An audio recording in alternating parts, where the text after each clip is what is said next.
Good morning twelfth class. How are you? Fine.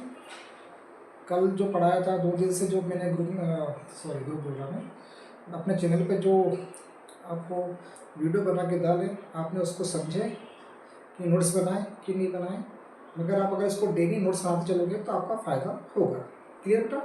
Okay. मैंने कहा था कि मैं अकाउंट की भी वीडियो बना के भेजूँगा, तो अगर आपको अकाउंट की वीडियो चाहिए तो आप मुझे मेरे पहले वीडियो में मेरा मोबाइल नंबर लिखा हुआ है, उस पर आप मुझे मैसेज कर सकते हैं। उस पर मेरा डिस्क्रिप्शन दिया हुआ है, और डिस्क्रिप्शन पे भी आप मेरा मोबाइल नंबर देख सकते हैं, उसको व्हाट्सअप कर सकते हैं। अगर आपको अकाउंट का या किसी भी सब्जेक्ट का समझना है, कर सकते हैं। और आप मेरे पास 8, 9, 10 मैथ्स और 11, 12 के कॉमर्स के सभी सब्जेक्ट, आईपी को छोड़कर, और कॉलेज लेवल पे भी जितने भी कॉमर्स के कोर्सेज होते हैं, उन सब की अगर कोई भी अकाउंटिंग से रिलेटेड या कोई भी थ्योरी से रिलेटेड कोई भी क्वेश्चन समझना है, कंप्यूटर क्वेश्चन को छोड़कर, आपको जो भी समझना है आप मुझे क्वेरी भेजिए। मैं आपको वो बुक को पूरा एक्सप्लेन करके वीडियो बना के सेंड करता रहूँगा। पर अभी तक मुझे कोई रिस्पॉन्स नहीं मिला है, इसलिए मैंने वीडियो तैयार नहीं की। जैसे ही आप लोगों का रिस्पॉन्स आएगा, कोई पढ़ना चाहेगा, तो ही मैं फिर वीडियो बनाऊँगा। ठीक है? अभी 10th और 12th के वीडियो बना के सेंड कर रहा हूँ। ओके, आई होप आपको मेरी बात समझ में आई होगी। Now today topic is characteristics of management. Management का क्या विशेषता है? कैरेक्टरिस्टिक्स का मतलब ही होता है विशेषता, या फंक्शन बोलो, दोनों बात एक ही होती है। अगर ये क्वेश्चन आपको फंक्शन में आ जाए या कैरेक्टरिस्टिक्स में आ जाए, तो आपको सेम आंसर लिखना है। पहला, ए मीनिंगफुल एक्टिविटी। क्या है? जो मैनेजमेंट है एक मीनिंगफुल एक्टिविटी है। मीनिंगफुल एक्टिविटी का मतलब क्या है? ये बहुत जरूरी काम है ना? इसके बिना कोई भी ऑर्गेनाइजेशन सक्सेसफुल अपना काम नहीं कर सकती। तो इसीलिए इसको काफ़ी मीनिंगफुल एक्टिविटी माना गया है। इसको कंपलसरी है हर बिजनेस के अंदर, चाहे वो छोटी सी स्कूल क्यों ना हो, दुकान क्यों ना हो, कहीं भी आप कोई भी बिजनेस कर रहे हो, अगर आपका मैनेजमेंट ठीक से नहीं है तो आप उसको काम को ठीक से नहीं कर सकते। इसीलिए इसे मीनिंगफुल एक्टिविटी कहा गया है। अपने कंपनी का जो भी गोल होता है उसको अचीव करने के लिए जो काम किए जाते हैं उसे कहते हैं मीनिंगफुल एक्टिविटी। अगर आपको इसको एक्सप्लेन करना है सिंपल लैंग्वेज में, तो क्या लिखते हैं? Management is a meaningful activity because they are do all right thing on right time and perfectly for achieving the desire goal. समझ में आया? ठीक है, इसको आप 2-3 बार सुन लेना तो आपको इसका वो लिखने को आ जाएगा, आपको इसका नोट्स बन जाएंगे आपके। सेकेंड है यूनिवर्सल प्रिंसिपल। मैनेजमेंट क्या है? एक यूनिवर्सल प्रिंसिपल है। यूनिवर्सल प्रिंसिपल मतलब इसको पूरी दुनिया ने एक्सेप्ट किया हुआ है। मतलब जहाँ पे भी बिजनेस चल रहा है, कोई भी काम चल रहा है, या अमेरिका में, इंडिया में, कहीं भी, हर जगह मैनेजमेंट को एक्सेप्ट किया गया है। इसे यूनिवर्सल प्रिंसिपल माना गया है। और ये प्रिंसिपल्स बने कहाँ से?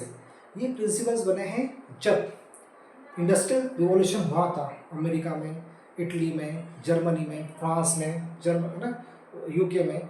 जब हम उन देशों में, यूरोपियन यूनियन के अंदर, जब ये इंडस्ट्रियल रिवॉल्यूशन हुआ था, उस समय कई तरह के काम करने की उनको दिक्कत आई थी। उस समय उन्होंने इंडस्ट्री के वो जो काम में रुकावट आई, उसको हैंडल करने के लिए, अच्छी तरीके से सॉल्व करने के लिए जो जो एफर्ट उन्होंने, जो जो मेथड उन्होंने यूज़ की थी, आगे जाके वो सारी चीज़ें क्या बन गई? प्रिंसिपल। और उन्हीं प्रिंसिपल्स को लेकर आज की तारीख में जितना मैनेजमेंट होता है वो अच्छी तरीके से काम करता है। इसीलिए उसे क्या कहा गया है? Universal principle. तो कैसे लिखेंगे? Principle of management is a universal process because they are accept in every field in business. ठीक है, that is the universal principle. Simple sentence. इसको जो मैंने बोला अभी, उसको आप 2-3 बार सुनना और उसकी नोट्स तैयार कर लेना। Management is a multi dimensional. Multi dimension मतलब मैनेजमेंट सिर्फ एक काम नहीं करता है, मैनेजमेंट कई काम एक साथ करता है। ठीक है, वो बिजनेस को चलाएगा ही नहीं, वो बिजनेस को ग्रोथ भी करेगा, बिजनेस की फ्यूचर प्लानिंग भी देखेगा, कॉस्ट कंट्रोल भी करेगा, मैनेजमेंट का फाइनेंस कंट्रोल भी करेगा। मतलब मैनेजमेंट एक काम के साथ में कई और काम करता है, इसीलिए उसे मैनेजमेंट इज मल्टी डायमेंशन कहा गया है। इसको लिखने का तरीका ये होगा, management is a multi dimension because manager do lot of thing in their company.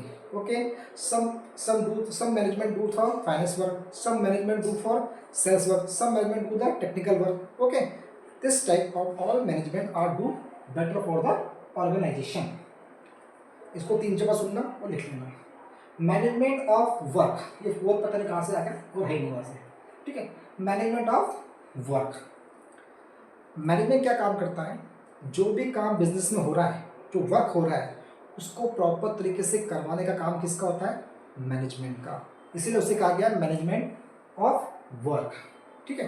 तो management of work means all work done in the company, management help to good management help to proper way and achieve the desire goal. Continuous activity, management ऐसा नहीं कि खत्म हो जाता है, वो continue चलने वाला है। मतलब जब तक आपका ऑर्गेनाइजेशन है, जब तक आपका बिजनेस है, आपको हर दिन मैनेजमेंट करना है, इसलिए उसे कंटिन्यू प्रोसेस कहा गया है। Management will be never and every time because it is a continue process until the business will be not and. जब तक बिजनेस बंद नहीं होता तब तक आपको डेली मैनेजमेंट करना है, इसीलिए उसे कंटिन्यू एक्टिविटी कहा गया है। मैंने बीच में जो इंग्लिश का सेंटेंस बोला है ना, उसको 3-3-4 बार सुनना, क्योंकि उसी के नोट्स बनाना आपने। अब कलेक्टिव एफर्ट, मैनेजमेंट क्या है? एक कलेक्टिव एफर्ट है। मतलब कैसे? सभी लोग मिलके एक ही डिजायर गोल के लिए काम करते हैं।